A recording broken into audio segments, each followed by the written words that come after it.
আসসালামু আলাইকুম। আমার চ্যানেলে আপনাদের সকলকে স্বাগত।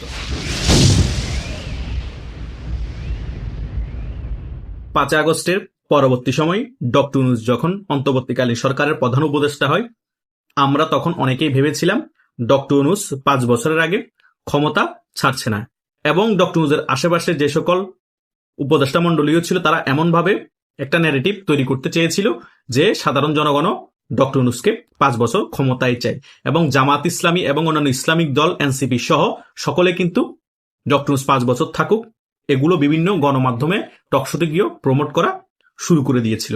এবং যখন এনসিপি দলটা গঠন হয়, ডক্টর ইউনূস চেয়েছিল এনসিপি দলটা সারা বাংলাদেশে অনেক বেশি জনপ্রিয়তা অর্জন করবে, যদি অর্জন নাও করে এমন একটা প্রসেসিং করে অর্জন করানো হবে এবং একটি পাতানো নির্বাচন দিয়ে নাহিদ ইসলামকে প্রধানমন্ত্রী করা হবে। তখন আমরা সকলে হেসেছিলাম। তখন বিভিন্ন মিডিয়াতে প্রচার করা হয়েছিল আগামীর প্রধানমন্ত্রী কি নাহিদ ইসলাম। তার পরবর্তী সময়ে যখন ডক্টর ইউনূস দেখতে পেল যে এই এনসিপি দলটা গঠন হওয়ার পর আগে যা জনপ্রিয়তা ছিল এই সকল সমন্বয়কদের একেবারে সেটা তলানিতে চলে আসে, এই এনসিপি দল দিয়ে কিছুই হবে না, এদের মধ্যে কেউ মেম্বারও হতে পারবে না। তখন এনসিপি দলকে বিতর্কতভাবে একটু সমর্থন করলো, একেবারে ডক্টর ইউনূস আশা ছেড়ে দেয়। তারপরে জামাতকে নিয়ে ডক্টর ইউনূস চিন্তা ভাবনা শুরু করে দেয়, জামাতকে কি কোনোভাবে ক্ষমতায় বসানো যায় কিনা, বা জামাতকে দিয়ে এবং তার আশেপাশের গংদেরকে দিয়ে নির্বাচন পিছানো যায় কিনা। অনেক চেষ্টা করেও, অনেক ন্যারেটিভ তৈরি করেও ডক্টর ইউনূস সেটা তো ব্যর্থ হয়, জামাতও ব্যর্থ হয়। শেষমেশ বাধ্য হয়ে বিএনপি চাপে বলেন এবং কিছু রাষ্ট্রের চাপে বলেন, জাতিসংঘের চাপে বলেন, নির্বাচনের তফসিল ঘোষণা করতে তিনি বাধ্য হন। নির্বাচনের তফসিল ঘোষণার আগে কিন্তু তিনি লন্ডনে গিয়ে তারেক জিয়ার সাথে ব্যাপারগুলো রফা দফা করে আসেন। তারপরেই তিনি এই বিএনপির কোলের উপর উঠে বসেন এবং আগামীতে কোন রাজনৈতিক দল ক্ষমতায় আসবে এবং কে প্রধানমন্ত্রী হবে সেটা তিনি ডিসাইড করে ফেলেন।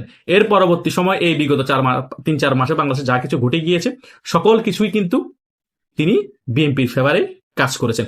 জামাত ইসলামী সে কারণে মনের ভিতর যতই চেষ্টা করেছিল নির্বাচন না হোক বাধাগ্রস্ত করার জন্য, সে কারণে ডাইরেক্টলি মুখে বলতে পারেনি কোনো বক্তব্যতে যে আমরা নির্বাচন চাই না, কারণ ডক্টর ইউনূস ওই ব্যাপারটাতে আগে যেভাবে সায় দিয়েছিল সেটাতে এখন আর সায় দিচ্ছে না। ডক্টর ইউনূস নিজেও চাচ্ছে আমি সুন্দরভাবে একটি পাতানো নির্বাচন দিয়ে বিএনপিকে ক্ষমতা বুঝিয়ে দিয়ে তারেক জিয়া প্রধানমন্ত্রী হোক, আমাকে সুন্দরভাবে সে সেফ এক্সিট দিয়ে দিবে, শেষ বয়সটা আমি আরামায় এসে বিদেশে কাটাবো, এটাই প্ল্যানিং হয়ে গেছে। কোথায় চলে গিয়েছে পেটলা নাহিদ, কোথায় চলে গিয়েছে এনসিপি। শেষমেশ জামাত ইসলামীর উপরও যে একটা ভরসা করেছিল, জামাত ইসলামীও যেভাবে ডক্টর ইউনূসকে ভরসা করেছিল সেটাও আস্তে আস্তে বিচ্ছিন্ন হয়ে গিয়েছে। এটাই হচ্ছে রাজনৈতিক বাস্তবতা। সবসময় মানুষ ক্ষমতাধরদেরকে পছন্দ করে, এটাই ডক্টর ইউনূসের ক্ষেত্রেও তার ব্যতিক্রম না। বাংলাদেশের মধ্যে এখন সবচেয়ে প্রভাবশালী রাজনৈতিক দল হচ্ছে বিএনপি, কারণ আওয়ামী লীগ রাজপথে রাজনীতিতে নাই, তাই বাধ্য হয়ে তার সকল পরিকল্পনা ভেস্তে গিয়েছে। যে সকল পরিকল্পনা সকল চুনুপুটি দলকে নিয়ে করেছে সেটাও তিনি আর অগ্রসর হতে পারেন। তিনি চিন্তা করেছে এগুলো করতে গেলে অকাল মৃত্যু হবে আমার, বরং সেফ এক্সিটও পাবো না, পালাতে পারবো না। শেখ হাসিনা তো ভারত চলে যেতে পেরেছে, আমি ভারতে চলে যেতে পারবো না, জনগণের গণদোলায় বুড়া বয়সে আমার মরতে হবে। সে কারণে বিএনপির সাথে আতাত করাই ভালো, তারেক জিয়ার সাথে নেগোসিয়েশন করাই ভালো, তফসিল ঘোষণা দিয়ে একটি পাতানো নির্বাচন দিয়ে আমাদের সেফ এক্সিটের ব্যবস্থা করে সকলে পালিয়ে যাওয়া ভালো। এই ব্যাপারগুলো এনসিপি টোকাই না তাদেরকেও এই ডক্টর ইউনূস ডেকে নিয়ে গিয়ে সবক দিয়ে দিয়েছে। এই কারণে দেখেন না এই টোকা এনসিপি নেতাগুলো এখন বিএনপি থেকে কোনো আসন ভাগাভাগি করতে গিয়ে না পেয়ে, বিএনপি মনে একটা দুটো আসন ছাড়বে বলেছিল, পরে না হয়ে এখন জামাতের সাথে আসন ভাগাভাগি করছে। এই হাস্যকর বিষয়, কিছুদিন আগে জামাতকে রাজাকার বলেছে, যুদ্ধ অপরাধী বলেছে, জামাত সম্পর্কে যত ধরনের সমালোচনা করেছে। এখন স্বার্থের জন্য তাদের সকল মতাদর্শ শেষ, সকল কিছু শেষ। আসলে এগুলো সকল কিছু আয় আসছিল, তারা যে জামাতের B team C team D team যাই বলেন না কেন এটা আবারও প্রকাশ হয়ে গিয়েছে। জামাত নাকি তাদেরকে 30 আসন ছেড়ে দিবে, তারা 270 আসনে কোনো প্রার্থী দিতে পারবে না, ওই সকল জায়গায় জামাতের পক্ষে কাজ করবে। কোথায় গেল তাদের মতাদর্শ? যে সকল তরুণ সমাজ একজনক দুজনক তোমাদেরকে ভালোবাসে প্রত্যেকটা জেলা উপজেলায়, ওই সকল জেলায় তোমাদের প্রার্থী থাকবে না, কাদেরকে ভোট দিবে? এই জামাতকে ভোট দিবে? তারা তো জামাতকে ভোট দিতে চায় না, জামাতকে ভালোবাসে না, তাদের মতাদর্শ পছন্দ করে না। তোমরা তাদের বিন্দু পরিমাণ যে আশাটা ছিল তোমাদের প্রতি সেটাও ধূলিসাৎ করে দিয়েছো। তোমরা একেবারেই জনপ্রিয়তার শেষ পর্যায়ে ছিল, ওটাও ধ্বংস করে দিয়েছো জামাতের সাথে তোমরা জোট করবে বলে। কথা বুঝো না? 30 আসনের লোভে তোমাদের রাজনৈতিক ক্যারিয়ার ডিস্ট্রয় হয়ে যাবে। ওই 30 আসনের মধ্যে জামাতের ভোটগুলো যদি তোমাদের পক্ষে পড়ে, তোমাদেরও কিছু ভোট যদি তোমাদের সাথে থাকে, তারপরে বিএনপির প্রার্থীদের সাথে লড়ে আসতে পারবা না। বিএনপির কোনো প্রতীক না থাকলেও বিদ্রোহী প্রার্থীরাও কিন্তু তোমাদের থেকে বেশি ভোট পাবে। তার মানে তোমরা একটা আসনে জিতেও নাকি সেটার সম্ভাবনা আছে। বরং এখন মতাদর্শকে ধ্বংস করে দিয়ে এই মুক্তিযুদ্ধ বিরোধী ওদের সাথে জোট করে আরো শেষ করে দিয়েছে তোমাদের রাজনৈতিক ক্যারিয়ার। কারণ তোমরা ভালো করে জানো ডক্টর যে সবক দিয়েছে, আমরা সেফ এক্সিট নিব, সুন্দর মতো বিদেশ পালিয়ে যাব। তোমরা নির্বাচনের পরে যদি এমপি হতে না পারো, টাকা কামানোর জন্য দিয়েছিলাম তোমাদেরকে, টাকা কামিয়ে নিয়েছো, এখন এক একজন এক এক জায়গায় বিশ্বের পাড়ি জমাও। এটাই তো তোমাদের প্ল্যান। যে প্ল্যান ডক্টর নুজো সে প্ল্যানও তোমাদের এর ব্যতিক্রম না। বাংলাদেশে ঘুরে ফিরে এখন বিএনপি আগামীতে ক্ষমতা আসলে বিএনপি থাকবে ক্ষমতায় কিছু বছর, তারপরে আন্দোলন সংগ্রাম করে বিভিন্ন দেশের সিস্টেমিক মেটিকুলার ডিজাইনের মাধ্যমে আবার ওই রেজিমটা চেঞ্জ করা হবে, আবার আওয়ামী লীগ রাজনীতি ফিরে আসবে। এভাবেই চলতে থাকবে। জামাত শুধুমাত্র ওই আন্দোলন ফলে সরকার পতনের ফলে যে ইন্টারিম গভর্নমেন্টটা আসে বা আর্মি ক্ষমতা থাকলে ওদের সাথে আলাদা করে ক্ষমতা জাস্ট মজা নেই। আর মাঝে মধ্যে বিএনপি বিরোধী দল থাকলে বিএনপির কলেজের ভিতর থেকে বিএনপির সাথে রাজনীতি করে। আর বিএনপি ক্ষমতায় আসলে জোট থাকলে বিএনপির সাথে জোট করে একজন দুজন মন্ত্রী হয়। জামাতের রাজনীতি এতটুকু পর্যন্তই।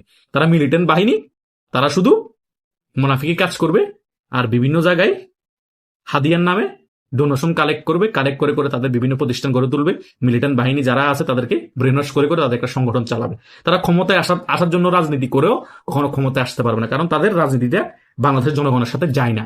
বাংলাদেশের জনগণ মিলিটেন্ট সংগঠনকে পছন্দ করে না। যতই তারা সুশৃঙ্খল বলুক, সংগঠিত বলুক, তাদের যে মতাদর্শ বাংলাদেশের 90% জনগণের সাথে একেবারে মিলে না, এবং 90% জনগণ তাদের মতাদর্শ পছন্দই করে না। তাই জামাতকে নিয়ে বিশাল বড় চিন্তা ভাবনা করেও লাভ নাই। জামাত উল্টাইলো 5 থেকে 6% ভোট, পাল্টাইলো হয়তো বা 10% ভোট, লাভ নাই। এর বেশি জামাত জীবনে বাংলাদেশে ভোট পাবে না। হয়তো এবার আওয়ামী লীগ নাই বিদায় তারা কিছু ভোট পার্সেন্টেজ বাড়িয়ে দেখাবে। হয়তো 5% ভোট পেলে ওরা 10% বাড়িয়ে দেখাবে। হয়তো আসন 10টা পেলে 5-6টা আসন বিএনপির সাথে যদি বিতর্ক আঘাত করে ফেলে, বিএনপি ছেড়ে দিয়ে ওদেরকে 5-6টা আসন বাড়তি পাওয়া দিতে পারে। কারণ বিরোধী দল একটা তো দেখাতে হবে।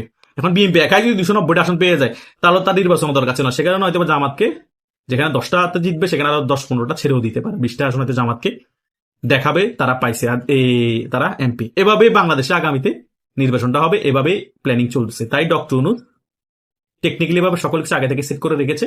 সে সেটিং মোতাবেক বিএনপির সাথে যেরকম কথা হয়েছে সেভাবে এখন বাংলাদেশ সকল কিছু চলছে। শুধু অপশনের বাইরে চলে আসছে এই হাদি হত্যাটা, যে জামাত বিতর্কতভাবে কাহিনীটা করে ফেলবে। আর হাদি হত্যার ফলে এখন যে আন্দোলনটা হচ্ছে শাহবাগে, সেটা জামাত নিজেই করাচ্ছে, মুখ দিয়ে বলতে পারতেছে না, যেগুলা ইনকালাব মঞ্চ দিয়ে করানোর চেষ্টা করছে। শেষ একটা দাবার চাল দিয়ে দেখছে যে নির্বাচন বানচাল করা যায় কিনা। তারা এ কারণে প্রেশার ক্রিয়েট করছে যারা শাহবাগে আছে, বক্তব্য দিয়ে যে হাদি হত্যার বিচার না হওয়া পর্যন্ত আমরা শাহবাগ থেকে উঠবো না। মানে একটা অরাজকতা সৃষ্টি করার চেষ্টা করছে। যদি নির্বাচন বানচাল হয়ে যায় তাহলে তো ভালো, আর না হলে নির্বাচন হয়ে গেলে জামাত তো নিজের মুখে বলে নাই যে আমরা নির্বাচন চাই না। জামাতের রাজনীতি খুবই ক্রিটিক্যাল, কিন্তু এই ক্রিটিক্যাল রাজনীতি আমরা তরুণ সমাজ বুঝতে পারি। সে ব্যাপারগুলো আপনাদের সাথে বারবার আলোচনা করি। সে কারণে ইউনূসকে যেরকম আমরা বললা মনে করছি, ইউনূস তো বললা না। ইউনূস আসলে একজন পাক্কা খেলোয়াড়। দেখেন না, উনি প্রথম ক্ষমতায় বসেই মাত্র ওনার যত মামলা আছে সকল কিছু খালাস করেছে। তারপর ওনার প্রতিষ্ঠানে যত কর আছে সকল কিছু খালাস করেছে। আগে নিজেরটা ঠিক করছে, তারপর যায় অন্য হিসেব, তারপর যায় জনগণ। তারপর ওনার যত জিত ছিল সকল কিছু আওয়ামী লীগের উপর তুলছে। তোলার পর আওয়ামী লীগকে একেবারে কোণঠাসা করছে। তারপর নিজে ক্ষমতায় থাকার জন্য যা কিছু করার চেষ্টা করছে, না পেরে পরে বিএনপির সাথে আঘাত করে সেফ এক্সিটের সকল পর ঠিক করছে। এখন বিএনপিকে ক্ষমতায় বসাবে, তারেক জিয়াকে প্রধানমন্ত্রী বানাবে, তারপরে তিনি সেফ এক্সিট নিয়ে চলে যাবে। এটাই বাংলাদেশের রাজনীতিতে ঘটেছে এবং আগামীতে ঘটতে যাবে এই সকল বিষয়। আশা করছি সকল বিষয়